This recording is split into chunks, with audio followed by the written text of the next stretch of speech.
அன்பார்ந்த சகோதர சகோதரிகளே, அஸ்ஸலாமு அலைக்கும் வரஹ்மத்துல்லாஹி வபரகாத்துஹு. அல்லாஹுடைய அளவற்ற அருளினாலும் கருணையினாலும் அருளுக்குரிய ரமலான் மாதத்தை அடைகின்ற பாக்கியத்தை நாம் அனைவரும் பெற்றிருக்கின்றோம். அல்ஹம்துலில்லாஹ். இன்ஷா அல்லாஹ் இன்று முதல் இந்த யூடியூப் சேனல் வாயிலாக ரமலான் தொடர்பாக மக்கள் மத்தியிலே அவ்வப்போது எழுகின்ற சில முக்கியமான கேள்விகளுக்கு ரமலானின் ஒவ்வொரு நாளிலும் ஒரு கேள்விக்கான பதில் என்ற ரீதியில் பதிலளிக்க நான் நாடுகின்றேன். இந்த பதில்கள் யாவும் முஸ்லிம் டெலிவிஷன் அஹ்மதியா எம்டிஏ இன்டர்நேஷனலில் தீனி வ ஃபிகிஹி மசாயில் என்ற நிகழ்ச்சியில் வழங்கப்பட்ட அந்த பதில்களை அடிப்படையாக கொண்டே வழங்கப்படுகின்றது என்பதையும் உங்களுக்கு குறிப்பிட்டு கூற விரும்புகின்றேன். எனவே இந்த சேனலில் இவ்வாறு பதிவிடப்படுகின்ற இந்த வீடியோக்களை தினந்தோறும் நீங்கள் முறையாக பெற்றுக்கொள்வதற்காக இந்த யூடியூப் சேனலை சப்ஸ்கிரைப் செய்யுங்கள். அதே போன்று பெல் ஐக்கனை கிளிக் பண்ணுங்கள். இதன் மூலமாக தினந்தோறும் உங்களுக்கு இந்த சேனலில் பதிவிடப்படுகின்ற வீடியோக்களை பார்க்கக்கூடியதாக இருக்கும். அந்த வகையிலே இன்றைய நாளின் முதல் கேள்வி என்னவென்றால், ரமலானுடைய அந்த நோன்புகள் கடமையாக்கப்பட்டதன் வரலாற்று பின்னணி என்ன என்பதாக இருக்கின்றது.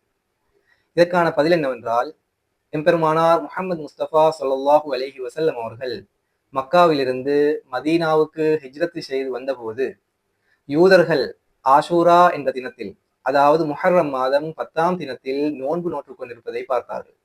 எனவே நாயகம் ஸல்லல்லாஹு அலைஹி வஸல்லம் அவர்கள் யூதர்களிடம் இதனை நீங்கள் எதற்காக நோக்கின்றீர்கள் என்று கேட்டபோது அவர்கள் கூறிய பதில் என்னவென்றால், முஹர்ரம் 10ஆம் திகதியில் தான் மூசா அலைஹி ஸலாத்து வஸலாம் அவர்களும் பனி இஸ்ரவேலர்களும் ஃபிரௌனிடமிருந்து காப்பாற்றப்பட்டார்கள். எனவே மூசா அலைஹி ஸலாத்து வஸலாம் அவர்களும் அந்த நாளில் நோன்பு நோற்றார்கள். எனவே அன்னாருக்கு கண்ணியத்தை வழங்கும் பொருட்டு நாமும் இந்த நாளில் நோன்பு நோக்கின்றோம் என்று கூறினார்கள். அதற்கு நாயகம் ஸல்லல்லாஹு அலைஹி வஸல்லம் அவர்கள் மூசா அலைஹி ஸலாத்து வஸலாம் அவர்களுக்கு உங்களை விட நாங்கள் தான் உரிமை உடையவர்களாக இருக்கின்றோம் என்று கூறி நாயகம் ஸல்லல்லாஹு அலைஹி வஸல்லம் அவர்களும் இந்த ஆஷூரா நோன்பை கடமையாக்கி கொண்டார்கள். மேலும் தன்னுடைய சஹாபாக்களுக்கும் இதனை நோக்குமாறு பணித்தார்கள். எனவே அதன் அடிப்படையிலே நாயகம் ஸல்லல்லாஹு அலைஹி வஸல்லம் அவர்களும் சஹாபா பெருமக்களும் முஹர்ரம் 10ஆம் நாளில் ஆஷூரா நோன்பை நோட்டு வந்தார்கள். அதன் பிறகு ஹிஜ்ரி 2ஆம் ஆண்டு ஷஅபான் மாதத்திலே அல்லாஹு தாலாவின் புறத்திலிருந்து சூரத்துல் பக்ராவிலே அருளப்பட்டிருக்கின்ற நோன்புகள் தொடர்பான, நோன்பு கடமையாக்கப்பட்டது தொடர்பான அந்த கட்டளை இறங்கியது.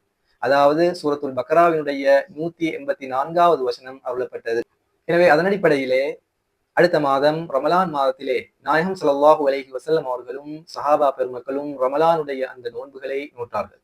இவ்வாறாக ரமலானுடைய இந்த நோன்புகள் ஹிஜ்ரி 2ஆம் வருடம் கடமையாக்கப்பட்டது.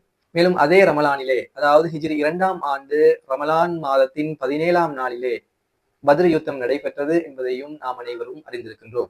எனவே இவ்வாறாக ரமலானுடைய நோன்புகள் ஹிஜ்ரி 2ஆம் ஆண்டு கடமையாக்கப்பட்டது. ஏற்கனவே முஸ்லிம்களுக்கு கடமையாக இருந்த அந்த ஆஷூரா நோன்புகள் ரமலான் கடமையாக்கப்பட்டதன் பிறகு அது விருப்பு நோன்புகளாக, நஃபில் நோன்புகளாக அது தொடர்ந்து நீடித்தது.